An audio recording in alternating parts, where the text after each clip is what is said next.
గురుజీ, ఇప్పుడు రాజకీయాల్లో రాణించాలి అంటే వాళ్ళకి ఎలా ఉండాలి అంటారు? ఏ గ్రహాలు బాగుంటే వాళ్ళు రాజకీయాల్లోకి వెళ్ళాలంటారు? ఇప్పుడు అందరికి రాజకీయం అంటే ప్రేమ.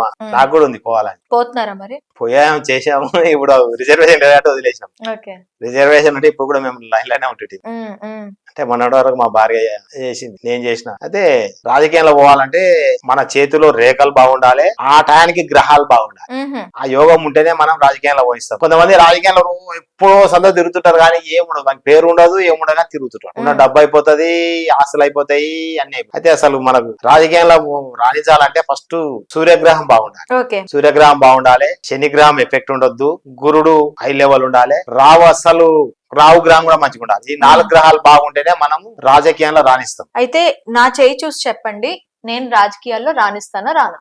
తెలుస్తుంది, మొత్తం తెలుస్తుంది. చేతిలో ఫ్రీగా పెట్టండి, ఫ్రీగా పెడితే తెలుస్తుంది.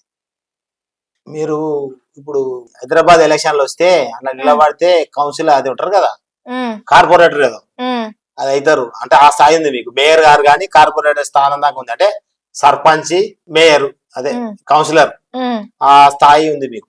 తర్వాత మళ్ళీ రేఖలు మారుతాయి అంటారు కదా. ఈ రేఖలు అంటే కిందికో మీదకో పోతాయి. అయితే మీకు ఎట్లుందంటే ఆ రేఖ ఉంది, కానీ మీరు ఎంత చేసినా గానీ గుర్తింపు రాదు.